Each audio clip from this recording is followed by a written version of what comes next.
another look at Mars for you space detectives out there. Now do go back and watch some of my moon videos that I've done recently. I've got some astonishing finds that I found recently that I've put up, and I've recently got this Gigapan site up and running as well. But today we're looking at this set of images here from the Curiosity Rover Sol 2635. Okay, and I've got here a lovely Gigapan for you. It's in black and white like the original images are, but I've got some nice image clips and a new find here which blew my mind. Okay, in fact it blew my mind so much I completely forgot to watch the launch of the new Perseverance rover, which was earlier on today. I've been so busy working on this Gigapan. I started on it last night. I did it a while ago, but I've redone it. I've brightened it up. So this isn't completely raw, but it's basically a raw image that's just been brightened up by about 20%, okay? Because on this side of the Gigapan it gets very dark. And often the really cool stuff is in these dark areas of shadow here. And if the image is too dark, you can't see what things are. So I brightened it up and I uploaded it and I thought, oh my God, what is this thing here? A giant Martian cranium without a mandible or jaw, lower jaw here missing. Now you may struggle to see that straight away, and in fact it took me a while to get my head around it. So what I did, I took some clips of it and I made it even brighter, and I stuck it on here, and here it is. This thing is insane. Look at it. Look at that. We have here a giant Martian, petrified remains of a Martian skull, stroke head. Like some of the other ones I found, this is very large. I would say this is somewhere between 14 and 20 inches wide. Similar in size to some others I have shown on my channel, and those that have been following my channel for the last few years would have seen those already. So this is yet another large, very large Martian specimen, and in quite good shape. It's on the top of this ridge. I've got annotations on all this stuff as well. So there is also this thing here which I showed in a previous video. There are links on all these images and finds in this Gigapan which you can follow, and it will take you to the video where I first showed it, and it's got a short explanation of it here. Okay, there's another one here. This one was found by Gary Piker.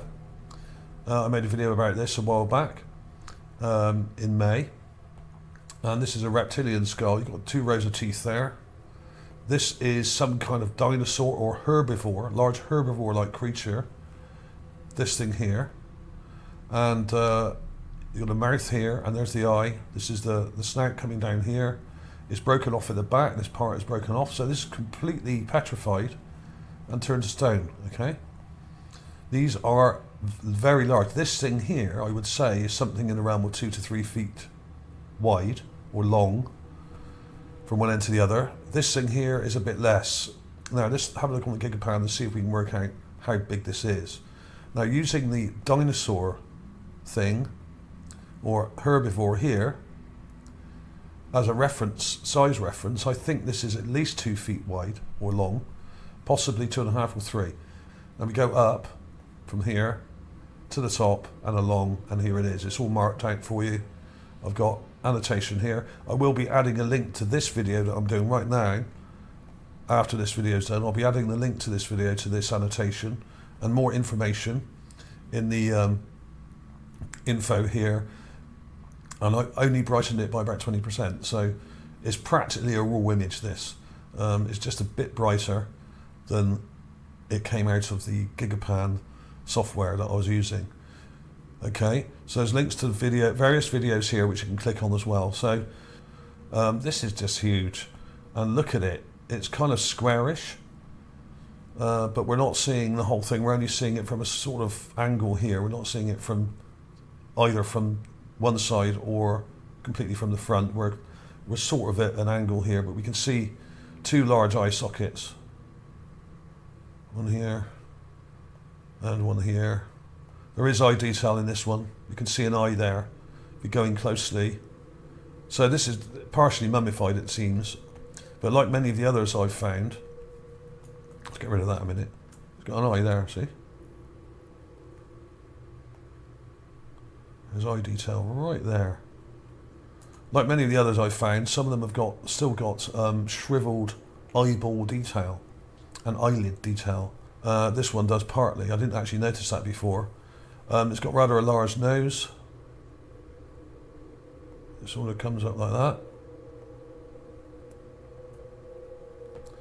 Right, you can see that pretty clearly. There's the main eye there. There's the one on the side. Unfortunately, we're not front on, so we can't see it in perfect detail. But there's an eyeball there, hanging out. Of course, the air pressure on Mars is very low, and if you were to take your mask off or helmet, your eyes would pop out, apparently, because the water in your eyes would boil up and push them out. And that wouldn't be very pleasant. But if the air pressure is as low as they say it is on Mars, then how come they've sent a quadcopter drone with the new Perseverance rover? So maybe a skeptical kind of Mars researchers were right all along about the air pressure on Mars. Maybe it is a bit higher than they've been telling us. Maybe it's a lot higher than they've been telling us. I know the drone is very small and light and has 2 or 3 blades on it, propeller blades. So it is possible to fly on the surface of Mars, and I know it's possible to fly on the surface of Mars because there are birds flying around. And if you don't believe me, check out the links at the end of the video. I'll put a couple of clips in as well.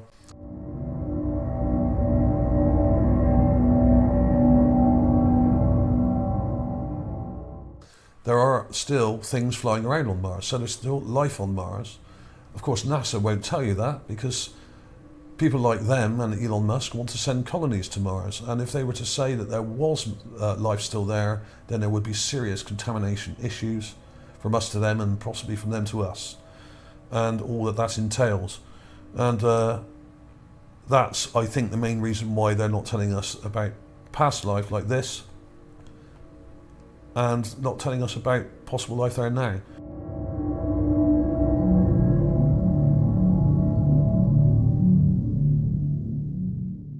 They keep saying they might find microbial life. Yeah, whatever. They'll probably find some microbes in a rock and say, oh, that these died out a million or 2 years ago or millions of years ago. That's probably what we'll get.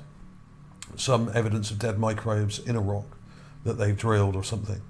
I don't think they'll ever show us some of these skulls unless there's a major kind of turnover at NASA of personnel at the top, from the top down.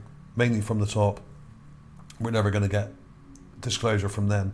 So the only way you're going to get it is from channels like mine, I'm afraid.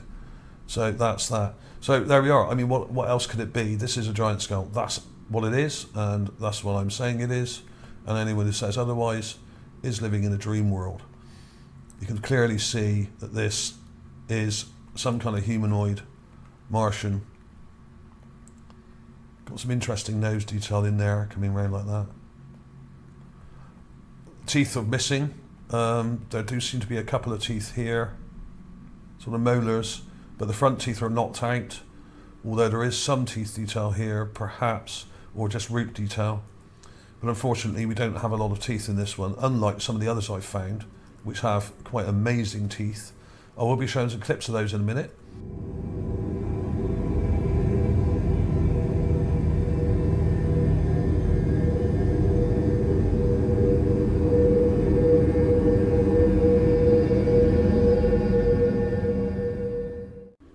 Do check out the other parts of this image and check out the other things that I've found. Let's just quickly go over them again, just to remind you.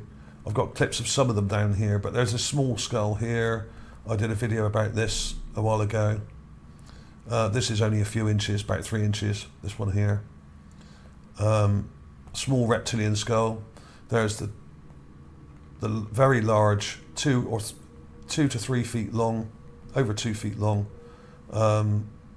skull here, which is called the herbivore.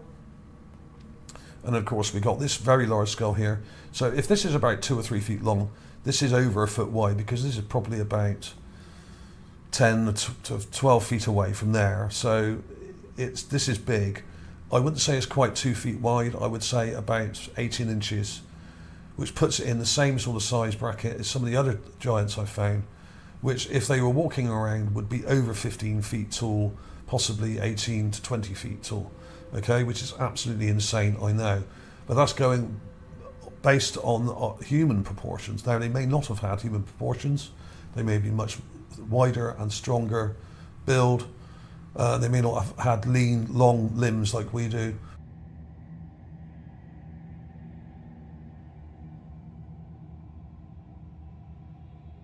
But I suspect they probably did.